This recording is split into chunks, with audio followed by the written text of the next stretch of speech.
بسم اللہ الرحمن الرحیم. خاتون حضرات، اختر عباس کا سلام پہنچے. کبھی کبھی سوال بھی بہت دکھ دیتے ہیں. حالانکہ سوال معصوم بھی ہو سکتے ہیں، سوال شرارتی بھی ہو سکتے ہیں، سوال نوکیلے بھی ہو سکتے ہیں، چونکہ سوال کی مختلف جہتیں ہوتی ہیں. خود اللہ کے رسول صلی اللہ علیہ وسلم نے فرمایا کہ سوال آدھا علم ہے. پر یہ سوال جس کا میں آپ سے ذکر کرنے لگا ہوں، یہ ایک 49 سالہ شخص نے مجھ سے کیا. 49 ایئرز ان کی ایج.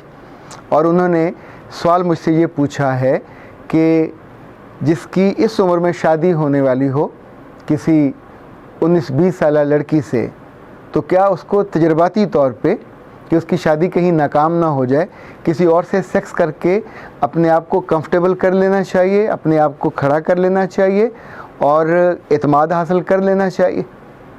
یہ سوال پڑھنے کے بعد کتنے لمحے میں دکھ میں مبتلا رہا کہ انفیکٹ یہ سوال جس ذہن میں پیدا ہوا، آپ سوچئے کہیں نہ کہیں کوئی ایب نارمیلٹی تو موجود ہے. کہیں اس کے ذہن میں دوسری جنس کے بارے میں یہ خیال بھی موجود ہے کہ یہ استعمال کرنے کی چیز ہے، اسے تجربے کی خاطر گنی پگ کے طور پہ استعمال کر کے آگے بڑھا جائے. میں کل کچھ ایسے ماہرین کے بارے میں جو ہمارے اپنے شہر میں پائے جاتے ہیں، اور جب کہیں نفسیاتی مریض ان کے پاس جاتے ہیں یا سیکس سے متعلق جو ان کے پاس مریض جاتے ہیں، کہیں کہیں پرابلم ہوتا ہے لوگوں کو، پر ان کا یہ رستہ کیوں آپ ان کو دکھاتے ہیں کہ انہیں ایک گناہ کی رستے پہ چلائیں اور کہیں کہ جا کے فری سیکس کرو، پھر تمہارے اندر اعتماد پیدا ہوگا. آپ اس دنیا کو، ان عورتوں کو، ان لڑکیوں کو کیا مارکیٹ کی کوئی کمیڈیٹی سمجھتے ہیں؟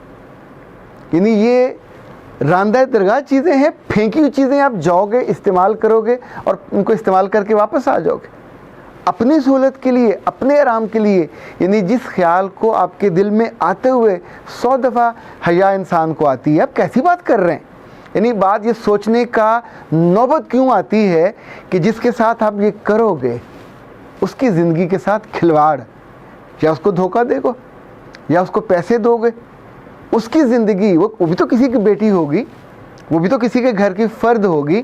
آپ اس کے ساتھ اپنے مطلب کے لیے، اپنی غرض کے لیے اسے استعمال کرو گے اور استعمال کر کے پھینک دو گے، یا اسے کوئی وعدہ کرو گے یا لارا لگاؤ گے یا اسے کچھ نہ کچھ ایسی کرو گے کہ جو بعد میں آپ پورا نہیں کر پاؤ گے.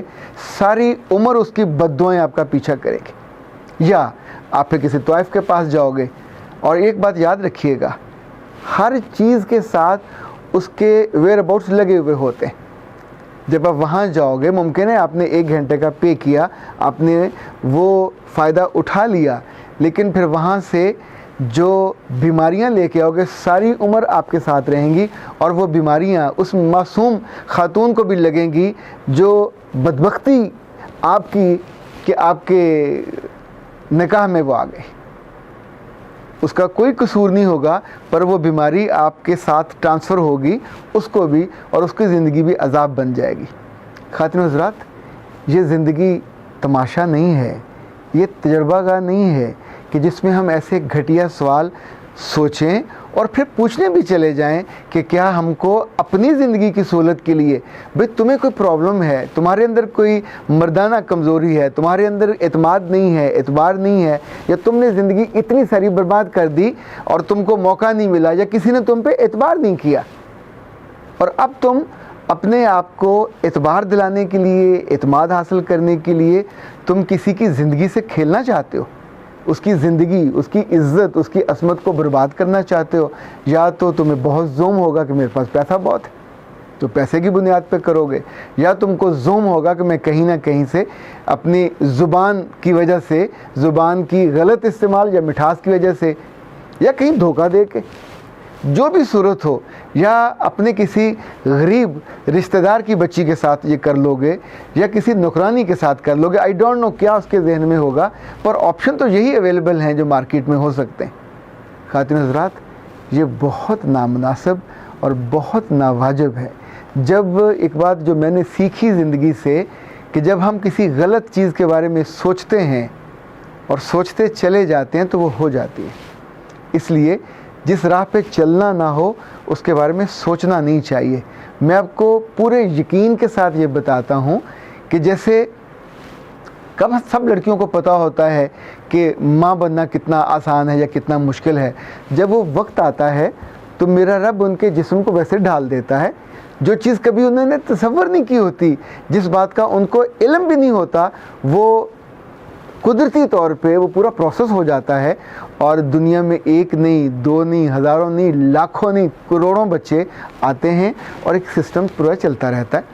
اسی طور پہ یہ کہیں ضروری نہیں ہے کہ جو تجربہ یا جو عمل آپ نے نکاح کے بعد کرنا ہے، جب سب لوگ آپ کے ساتھ کھڑے ہوں گے آپ کو عزت دینے، آپ کو یقین دلانے کہ اب تم ایک باعزت زندگی شروع کرنے والے ہو اور تمہاری اس زندگی کو پوری سوسائٹی سپورٹ کر رہی ہے، اس عمل کو اب وہ عبادت کے درجے میں چلا گیا، وہ عمل اب ایکسیپٹیبل ہے۔ اس سے پہلے اگر تم نے وہ عمل کیا تو وہ گناہ کے اور زنا کے ضمن میں آئے گا، اس کی سزا ہے، اس پہ شرمساری ہے، اس پہ شرمندگی ہے، اس پہ پتھر ہے۔ یہاں سزا ہے تو ظاہر ہے وہاں اس کی کتنی سزا ہوگی۔ سو گزارش یہ ہے کہ ایسے نوجوان ہوں یا بڑی عمر کے لوگ ہوں یا کافی بڑی عمر کے لوگ ہوں، ایک بات یاد رکھیے گا، جب یہ وقت آتا ہے تو اس کے بعد بہت سی چیزیں جو زندگی میں آپ نے نہیں کی ہوتی وہ اپنے آپ سمجھ آتی جاتی ہیں۔ نہ سمجھ آئیں تو کنسلٹنٹ سے پوچھ لیتے ہیں، اپنے کسی عزیز سے، کسی پیارے کسی دوست سے پوچھ لیتے ہیں۔ پر یہ رستہ جو آپ سوچ رہے ہو اختیار کرنے کا، یہ نہ صرف ناروا ہے، نہ صرف ناجائز ہے، نہ صرف گناہ کی وادی میں اترنے والا ہے، یہ بھی تو امکان ہے کہ اس کے بعد آپ کو وہی جگہ اچھی لگنے لگ جائے اور آپ کی زندگی کا رخ بدل جائے، اور آپ کو دیکھیں پاکیزگی پسند کریں گے تو پاکیزگی ملے گی، گندگی پسند کریں گے تو گندگی میں رہیں گے۔ جو لوگ گٹروں کے کنارے رہتے ہیں ان کو تو بدبو نہیں آتی، آپ کو بھی نہیں آئے گی۔ تو آپ پھر زندگی بھر، کتنے لوگوں ایسے آپ بھی جانتے ہوں گے کہ جو زندگی بھر طوائفوں کے چکر میں رہتے ہیں، جو زندگی بھر کال گرلز کے پیچھے رہتے ہیں، ان کو پاکیزہ چیزیں نصیب ہی نہیں ہوتی۔ وہ دلالی کرتے ہوں، وہ اس بزنس میں ہوں، وہ اس غلاظت میں ہوں، وہ اسی نظام کا حصہ بن جاتے ہیں۔ یہ سزا ہے ان کے لیے۔ آپ اپنے دل میں اٹھنے والے خیال، گمان، کسی چھوٹے سے چھوٹا جو ایون وہمہ بھی اٹھتا ہے، اس کے بارے میں ضرور سوچنا چاہیے کہ کیا وہ کرنے کے بعد میں اپنی عزت کر پاؤں گا؟ کیا وہ کرنے کے بعد دوسرے میری عزت کر پائیں گے؟ کیا وہ کرنے کے بعد جس کے ساتھ میں یہ عمل کروں گا وہ میرے بارے میں کیا سوچے گا یا سوچے گی؟ اگر خدا نہ خواستہ آپ لوگوں کو یہ الاؤ کر دیں کہ یہ تجربے کے طور پہ ہر شادی سے پہلے لوگ اس کام میں چلے جائیں، آپ سوچئے کہ آپ کس جانوروں کی سوسائٹی میں چلے جاؤ گے، جہاں تجربہ شدہ بچیاں اور عورتیں کہ جن کو استعمال کر کے یہ مارکیٹ ہے یا گندگی کا گڑھ ہے۔ آپ یہ زندگی ڈیزائن کرنا چاہتے ہیں؟ یہ زندگی انسانوں کے لیے میرے رب نے نہیں بنائی، بہت پاکیزہ، سوفسٹیکیٹڈ۔ آپ سوچئے کہ جس میں اس پورے عمل کو، شادی کے عمل کو، اپنی بیوی کے ساتھ جانے، سونے، وقت بتانے کو رب نے عبادت قرار دیا، اور جس میں آپ جانا چاہتے ہیں تجربے کے طور پہ، اس کو ویسے کیا نام دیں گے؟ جس کے ذہن میں یہ خیال آتا ہے، خیال آنے کے ساتھ ہی جو تینوں چاروں صورتیں ہیں ضرور اس پہ سوچئے گا۔ جب ہم خود غرضی سے سوچتے ہیں تو جواب کچھ اور ہوتا ہے، اور جب کبھی ہم اپنی عقل کو اور دانش کو اور فہم کو، اور وہ جو ہر انسان کے اندر ایک سوفسٹیکیشن ہوتی ہے، اور وہ ہر انسان کے اندر جو ایک معصومیت ہوتی ہے، جو اصل نیکی اور سچائی ہوتی ہے، اگر اس کے ساتھ سوچیں تو شاید آپ کو اس طرح کی سوچ پہ اور سوال پہ بھی شرم آئے اور اپنا سوال آپ واپس لے لیں۔ ختم حضرات، اختر عباس کو اجازت دیجیے۔ السلام علیکم۔